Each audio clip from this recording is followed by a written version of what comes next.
이 출애굽기는 맨 처음에 누가 읽었냐면 광야 이스라엘 백성들이 읽었습니다.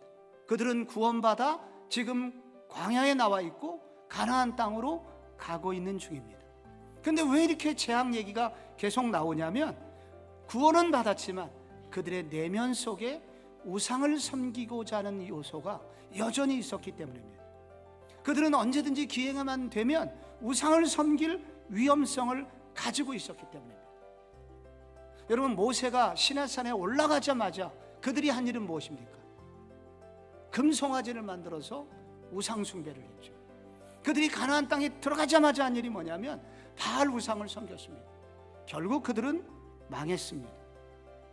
여러분, 결국 이 말씀은 오늘 우리에게 주시는 말씀입니다. 여기 계신 분들은 적어도 불상 앞에 절하진 않을 겁니다. 미아리 점집에 가지는 않을 거예요. 그러나 이거보다 더 무서운 것이 있는데 우리 내면 속에 숨겨진 우상이라는 것입니다. 오늘 7번째 이 우박 재앙을 통해서 하나님이 들추어내시는 재앙은 무엇일까요? 그것은 통제의 우상입니다. 바로 속에 있는 이 통제의 우상을 들추어내십니다. 그것은 사람들에게 하나님 노릇을 하는 것입니다. 이스라엘 백성들을 자기 것이라고 생각하고 자기 마음대로 이용하고 학대하는 것입니다. 그리고 자기는 충분히 그럴 만한 자격이 있다고 생각하고 그리고 자기의 틀 안에 이스라엘 모든 백성을 가두는 것입니다. 그런데 독재자들 속에 이런 심리적 증상이 공통적으로 발견이 됩니다. 그들은 하나님만이 대신할 수 있는 일을 대신하고 그래서 사람들을 이용하고 학대하고 조종합니다. 이것을 통제의 우상이라고 부릅니다. 여러분, 왜 바로가 이렇게 통제의 우상에 붙들려 있었을까요? 그것은 불안 때문입니다. 그래서 이런 통제의 우상에 붙들린 사람들이 갖는 공통적인 감정은 불확실성에 대한 못견딤이라고 할 수가 있습니다. 무엇인가 명쾌하게 통제가 되지 않으면 불안에 떨게 되고 스케줄대로 안 될 때 불편하고 돌발 상황이 생기면 견디지 못하고 이때 다른 사람들을 막 괴롭히게 됩니다. 그리고 통제하는 대로 안 따라오면 모두 적으로 만들고 비난의 대상으로 삼아 버립니다. 그런데 이렇게 통제할 수 있다고 믿었던 바로가 우박 재앙이 내리자 바로가 할 수 있는 것은 아무것도 없었습니다. 불확실한 미래를 변화시킬 수 있는 능력이 그에게 조금도 없다는 사실을 드러내십니다. 우리가 할 수 있는 거, 우리가 따지고 오면 우리 돌이켜서 우리 삶을 돌아볼 때 우리 인간이 할 수 있는 것은 그렇게 많지 않아요.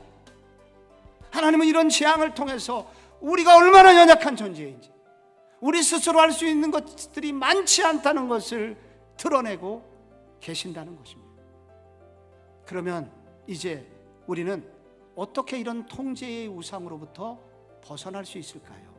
통제의 자리에서 섬김의 자리로 내려오신 그분을 만나야 됩니다. 사람이 겉모습만 바뀌어서는 절대 바뀌지 않습니다. 통제를 해서는 바뀌지 않습니다. 분위기를 바꾼다고 바뀌는 것이 아닙니다.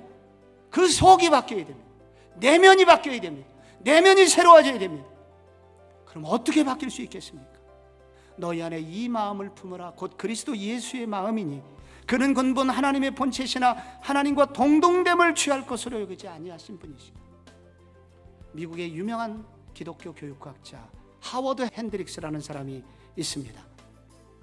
어느 날 그가 비행기를 타고 집으로 돌아오는데 그날따라 아이들이 거기에 어린아이들이 많이 탔고 칭얼대고 울고 끊임없는 그런 울음소리가 비행기에 계속되자 승객들은 짜증이 올라가고 있었습니다.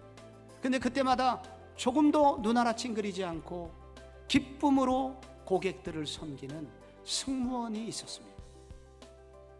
감동이 되었고 내릴 때가 되어 핸드릭스가 승무원에게 이렇게 말을 했습니다.